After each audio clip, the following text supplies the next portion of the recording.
कर्मबन्धन भनेको के हो? कर्मबन्धन कसरी बन्छ? के हाम्रो शरीरमा हुने विभिन्न संवेदना कर्मबन्धनसँग केही सम्बन्ध राख्छन् त? कर्मबन्धन के हो? सबभन्दा पहिले त कर्म शब्दको अर्थ के हो त्यो बुझ्नुहोस्। कर्म शब्दको अर्थ हो विचार। कर्म शब्दको अर्थ काम होइन।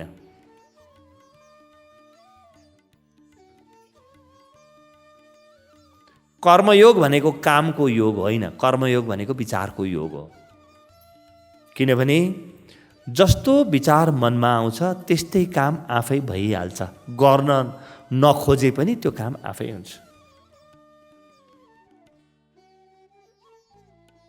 प्रकृतिले धक्का दिएर पनि त्यो काम गराउँछ। विचार मनमा आएपछि सकियो। एक न एक दिन तपाईँ त्यो विचारको घोडामा चढेर त्यो काम गर्न थालिहाल्नुहुन्छ। त्यसकारणले जस्तो भगवत गीता हेर्नुभयो भने अध्याय 3 कर्मयोग हो। मान्छेले कर्मयोग भनेको कामको योग भन्ने बुझ्छन्, तर भगवान कृष्णका वाणी तपाईँले हेर्नुहोस्, कहीँ पनि कामको चर्चा नै छैन, सबै विचारको चर्चा छ। पुरै यो हिन्दू जगतले बुझ्ने, अहिलेसम्म बुझ्न धेरै ठुलो गल्ती गरेको विषय हो।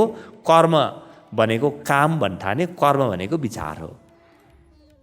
विचारलाई समातेपछि बल्ल कामलाई समातिन्छ। मेरो जस्तो विचार हुन्छ त्यही अनुसारका कर्म आफै जन्मिन्छन्। कर्मबाट बच्ने कुनै उपाय छैन। त्यसकारणले कर्मबन्धन भनेको के हो त? कुनै पनि विचार मनमा जन्मियो भने नि त्यो विचारले तपाईँलाई धक्का दिएर कर्म गराउँछ। भगवत गीता 3:27। कुनै उपाय छैन। आज तपाईँको मनमा चोरीको विचार आयो भने त्यो विचारलाई ध्यानले जलाउन सक्नुभयो भने जलाउनुहोस्, होइन भने यो जन्ममा वा अर्को जन्ममा तपाईँले त्यो चोरी सम्पन्न गर्नुहुन्छ। कुनै उपाय नै छैन। अब अरू केही भएन भने पनि घरकै सामग्री अरूले नदेख्ने बेलामा लुकेर खान थाल्नुहुन्छ।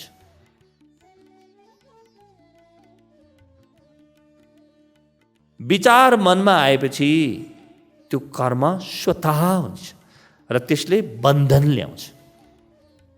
जस्तो कर्म मैले जे सोचेँ भित्र म त्यस्तै बन्छु। त्यसकारणले विचार नै कर्मबन्धनको जरो हो। त्यसकारणले ध्यान के हो? निर्विचार हो, जहाँ कर्मबन्धन नै हुँदैनन्। कर्म भनेको काम हो भन्ने गलत सोच मनमा पटक्कै नराख्नुहोस् नि। त्यो सत्यको 1% पनि नजिक छैन।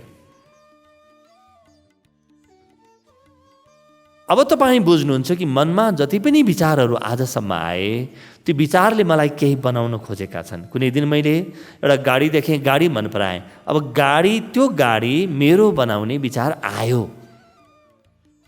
त्यो विचार कि तपाईँले त्यो मोटर किनेर आफ्नो बनाएर त्यो विचारको तृप्ति गर्नुपर्छ, कि ध्यानमा गएर त्यो विचार जलाउनुपर्छ, त्यो बाहेक मुक्तिको या मोक्षको सम्भावना छैन। त विचार मनमा जन्मिएपछि जम्मा 2वटा त्यो विचारका बाटा हुने भए।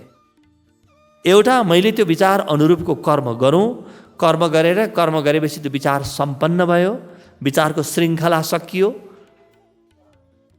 या त त्यो गरौँ म, होइन भने ध्यानमा गएर त्यो विचारको तरङ्गलाई नै मैले जलाइदिउँ, आत्मगुफामा गएर स्वाहा बनाइदिउँ त्यसलाई मैले।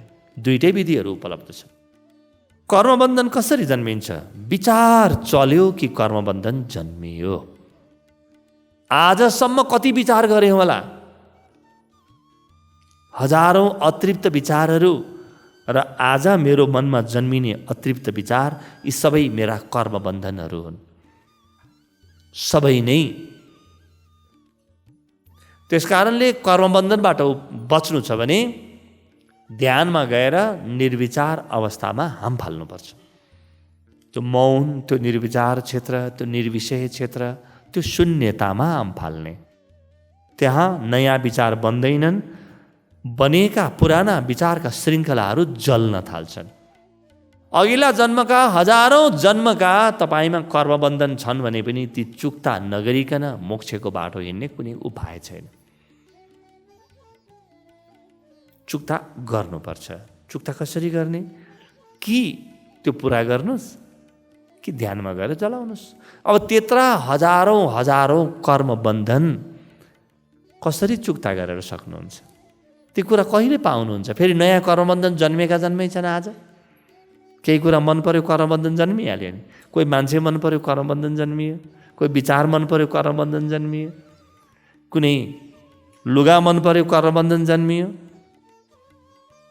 अहिले ध्यानमा बस्दाखेरि जुन चञ्चलता आएको छ यो कर्मबन्धन नभएर के हो त मलाई भन्नुहोस् त? चारवटा शब्दको अर्थ एउटै हुन्छ। एउटा कर्मबन्धन, अर्को पाप, अर्को तनाव, अर्को दुःख। यसको अर्थै एउटै हो। तनाव पनि के हो त? मलाई मेरा पुराना लोभ लालचहरूले, कर्मका बन्धनहरूले तानिरहेछन्। तन्केको अवस्थालाई तनाव भनिन्छ। म यहाँ बस्न खोजेको छु तर मेरो मनले मलाई भड्काइ छ, त्यही हो तनाव। विद्यन्ते हृदय ग्रन्थि छिद्यन्ते सर्व संशय क्षीयन्ते चास्य कर्माणि तस्मिन् दृष्टे परावरे। मुण्डकोपनिषद। भित्रको त्यो ध्यानको गहिरामा गएपछि जहाँबाट विचारको श्रृङ्खला, करबन्धनको श्रृङ्खला प्रारम्भ हुन्छ, त्यो हृदय ग्रन्थि, त्यसलाई चित्तचड ग्रन्थि पनि भनिन्छ। त्यो चित्तचड ग्रन्थि टुट्छ, त्यसैलाई अविद्या ग्रन्थि पनि भनिन्छ। हृदय ग्रन्थि, अविद्या ग्रन्थि वेदान्तको शब्द हो। अविद्या ग्रन्थि योगको शब्द हो। माया ग्रन्थि पुराणको शब्द हो। त्यो ध्यानको गहिरामा गएपछि त्यो टुट्न थाल्छ। क्षीयन्ते सर्व संशय, सबै संशयहरू सकिन्छन् र त्यो व्यक्तिको कर्मबन्धन छिद्यन्ते सर्व संशय क्षीयन्ते चास्य कर्माणि, त्यो व्यक्तिको कर्मबन्धन सकिन्छ। तस्मिन् दृष्टे परावरे। कुन दिन? फेरि विचार गर्नुहोला। विचारभन्दा मूल्यवान कुरा भेट्यो भने बल्ल निर्विचारमा जानुहुन्छ।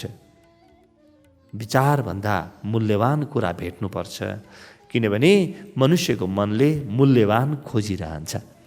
यो मनुष्यको स्वभाव हो। हामी यस्तै बनेका छौँ। यसलाई जित्ने कुनै उपाय छैन। जित्ने प्रयास पनि बहुत बेकार छ। शरीरमा जन्मिने विभिन्न संवेदना कर्मबन्धनसँग केही सम्बन्ध राख्छन् पनि राख्दैनन् पनि। त्यो क्षेत्र विराट छ। त्यो क्षेत्रमा अहिले प्रवेश नगरौँ। भविष्यको कुनै कक्षामा त्यतातिर जाउँला।